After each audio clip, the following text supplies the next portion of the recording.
Next हमारा question है question number 33.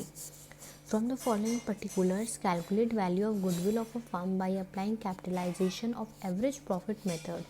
Profit for the last 5 consecutive year for the year ending 2019, 2018, 2017, 2016, 2015. Capitalization rate is 20%.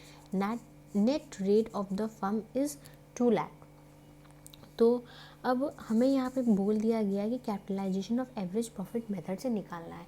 तो हमने पहले सीखा था कि कैपिटलाइजेशन मेथड से निकालने के दो तरीके थे. एक होता है एवरेज प्रॉफिट मेथड, एक होता है सुपर प्रॉफिट मेथड. इसमें हमें एवरेज प्रॉफिट मेथड से निकालने बोला गया. एवरेज प्रॉफिट मेथड का फॉर्मूला होता है, हमें सबसे पहले निकालना होता है capitalized value of the firm which is also known as capital employed. उसके बाद हमें पता होना चाहिए हमारा एवरेज प्रॉफिट. उसके बाद हमें नॉर्मल रेट ऑफ रिटर्न पता होना चाहिए और फिर हमें पता होना चाहिए हमारा नेट एसेट्स. इसमें हमें नेट एसेट्स निकालने की ज़रूरत नहीं है क्योंकि इसमें ऑलरेडी नेट एसेट्स दिया हुआ है. अब हम देखते हैं हमारा फॉर्मूला एक्चुअली में है क्या. हम हमारे बुक में देखें तो एवरेज प्रॉफिट मेथड का फॉर्मूला है total capitalised value of the firm, जो कि निकलेगा average profit into 100 divide by normal rate of return. उसके बाद हमारे पास नेट एसेट्स ऑलरेडी दिया है, हमें निकालने की ज़रूरत नहीं है. फिर goodwill total capitalised value of the firm minus net assets. हम total capitalised value of the firm को नेट एसेट्स से माइनस करेंगे तो हमारा capitalisation of average profit method से हमारा गुडविल आ जाएगा. अब हमें इस क्वेश्चन में हमें सबसे पहले निकालना है एवरेज. इसमें लिखा है average profit into 100 divide by normal rate of return. तो हमें इसमें सब कुछ दिया, बस हमें खाली हमारा एवरेज प्रॉफिट निकालना है. तो हम उसे निकालेंगे 2019 24,000 54,000 प्लस 42,000 प्लस 39,000 प्लस 67,000 प्लस 59,000 और इससे हम डिवाइड करेंगे. हमें कितने साल का दिया है 5 इयर्स का, तो हम 5 से डिवाइड करेंगे तो हमारा आ गया 52,200.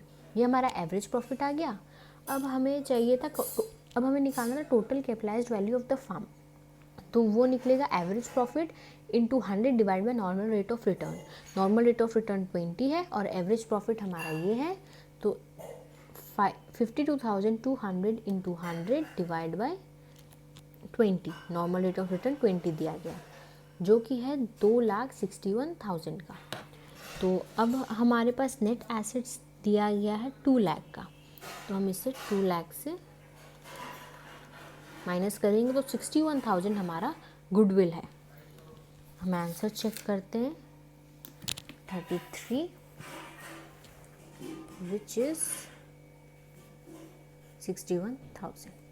तो हमारा आंसर एकदम सही है.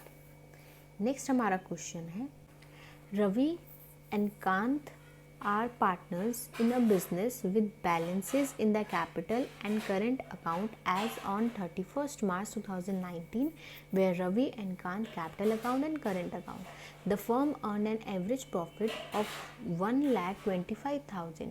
If the normal rate of return is 10%, find the value of goodwill by the capitalization method. अब इसमें हमें बोला नहीं गया है कि हमें इसमें एवरेज प्रॉफिट से निकालना है कि हमें सुपर प्रॉफिट मेथड से निकालना है. तो अब हमें देखना है कि इसमें हमारे पास एवरेज प्रॉफिट दिया है, नॉर्मल रेट ऑफ रिटर्न दिया है, कैपिटल एम्प्लॉयड दिया है.